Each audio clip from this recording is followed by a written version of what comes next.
Hello guys, HL here, coming to you with another World of Warships Blitz video. Before we start the video though, I just wanted to thank you guys for helping us reach 50 subs. As I have promised before, you guys can now post a question in the comment section of a video and I will pick one question to answer from the comment section at the end of every video. Moving on.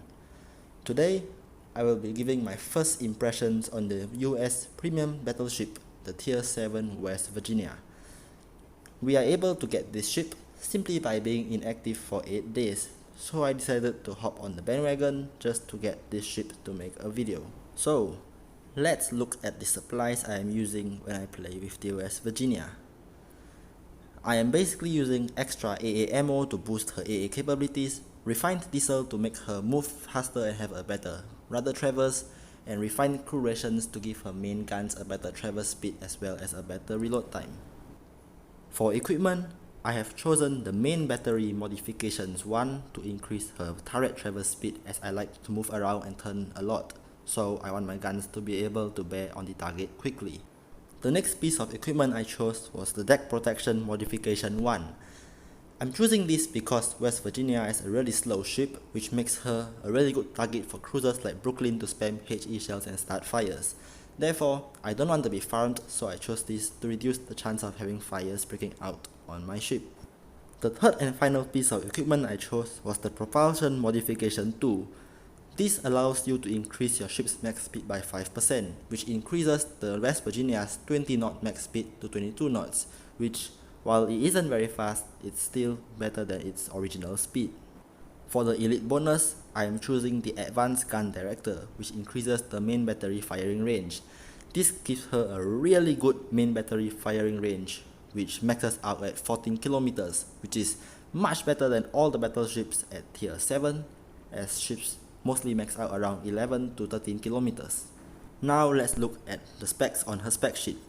She has a max speed of 21.44 knots, which is not very fast, slow acceleration and slow turn time, which means you should be careful not to rush to the front, as you will most likely not be able to run away or you will get torped by destroyers.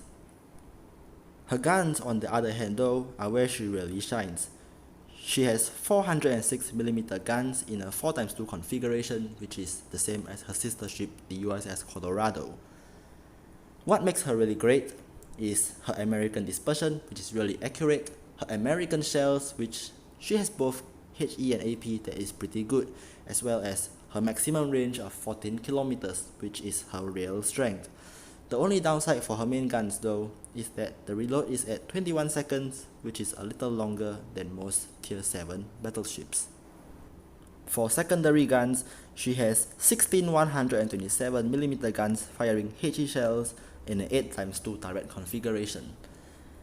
While American secondaries certainly aren't the best, these secondaries are pretty accurate and can still deal a fair bit of damage to ships such as destroyers that get too close. Another asset this ship has, which makes her greater than other ships, is her anti-aircraft guns. As you can see, she has really high damage anti-aircraft guns for a Tier 7 battleship, in fact the highest among all of them, which makes her really good for providing anti-aircraft fire support, as she's comparable to cruisers. Her detection range though, it's decent, not good and not bad, which to me doesn't make too much of a difference because in a battleship you are bound to be spotted anyway. So, with all of this out of the way, let's hop into a battle. So here we have a match. The thing is that the enemy team has 3 destroyers, which can be annoying, but one thing I forgot to mention earlier in this video, or the part where I discussed the specs, was that West Virginia has really good torpedo protection, but that does not mean we do not need to be cautious, as this ship is really slow. She's just a big slow moving chunk of metal, which makes her a really attractive target for destroyers. As you can see, we're playing domination on Aurora. Generally, I like to ask my team to cap C, as I prefer to cap both C and B and push over to A so we can push the enemy out of the map. Also guys, if you want me to make videos discussing about strategies for maps and ships, please leave a comment down in the comment section down below. So, This ship, as you guys can see, is moving really slowly, 22.1 knots, because she's running the engine boost or speed boosting, which I've already forgotten the name, my bad memory. So Hatsuharu is spotted rushing B. I'm not going to fire on the Hatsuharu because it's kind of hard to hit a destroyer even with guns accurate like a West Virginia. Scharnhorst gets spotted on the horizon. I aim, hit precise aim system and fire at the Scharnhorst. I chose to fire at the Scharnhorst because she's sailing full broadside, but sadly I think Scharnhorst turned, so my shells did not hit and only one of them really hit the target, the others missed. So I got a half penetration, which is why I had so little damage. I fire another full salvo at Scharnhorst, hoping I get another shot as she's going full broadside. This time I get a few penetrations, which gives me a little better damage. I'm asking my team to target the West Virginia because she has a really long range, which means she can snipe my team from really far away, so I'm starting to prioritize the West Virginia. I don't really find the Scharnhorst a threat when she's at this far of a range because the German guns can't fire that far, and also Scharnhorst guns are of a smaller caliber, which means it is not that they do not deal damage. You should not sail full broadside to the Scharnhorst, but what I mean is that she will not be able to deal as much damage to me as this West Virginia and New York. So I hit a citadel on the West Virginia. I'm already at 15k damage, which is okay to me. And I'm asking my team to stay in formation because the enemy is really pushing C. New York is spamming HE shells at me. She starts a fire, but I do not want to damage Con as she might fire another and I might be set on fire again. My latest salvo at the New York just missed, kind of, which was a little disappointing. New York has just lost quite a bit of health as she's been torped. She's still firing at me though, and she's firing HE for some reason, I'm not really sure why. My next salvo with precise aim hits really well in the center of the ship and I get a citadel, bringing New York down to I think 30% of her health. I'm being careful here because I don't want to get torped, but luckily our team's Gneisenau takes down the destroyer. I start aiming at the Scharnhorst, but I decide to switch back to the New Mexico as I have already hit 2 citadels on her and I really want to kill as I have dealt her lots of damage. I end up taking out the New Mexico with my secondary guns.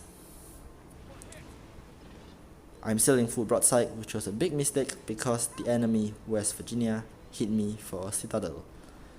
Problem with the West Virginia though is that she moves really slow, which means it can be hard to disengage from bad situations where they are showing full broadside. So we need to plan in advance to know what we are doing to ensure we don't show full broadside to the enemy and take citadel damage. Meanwhile, our friendly Gneisenau is being chased by a Scharnhorst. The enemy West Virginia is following into support, so he's calling for help and I decide to move in to engage them to give the Gneisenau some slack so he can win the fight. Again, West Virginia's slow speeds can be frustrating as I'm used to something like the tier 7 Gneisenau, which moves a lot faster. I aim my guns and fire at the Scharnhorst. Sadly though, they don't deal too much damage, only 3 shells hit, but at least they are penetrations. The enemy West Virginia, on the other hand, has decided that he's going to push me, so I decide to push him. I call for my team to target him as he can still deal lots of damage to me. In the meantime, I'm firing at his guns because it's one of the easy places to hit a citadel. I'm angling in because I don't want to take a full broadside salvo from the West Virginia. As you can see, whichever part he aimed at obviously wasn't the important part because I did not get hit in a citadel. Now, I'm aiming for his main guns and I hit another citadel, taking out one of his main guns and bringing up my total damage to 74k.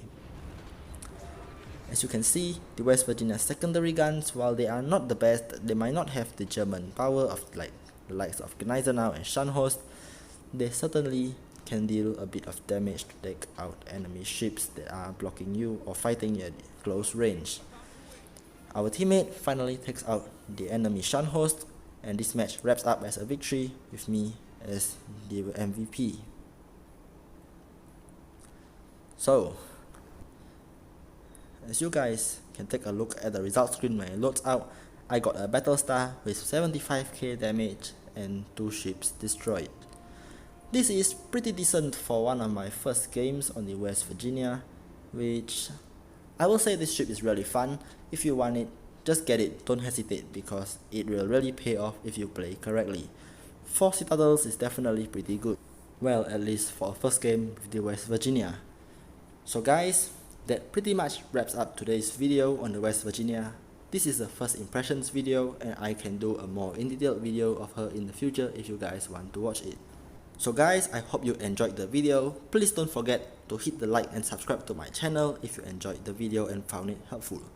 Also, don't forget to check out my socials, which are linked in the video description down below. That's all for now. I'm HL, and I'll see you guys next time.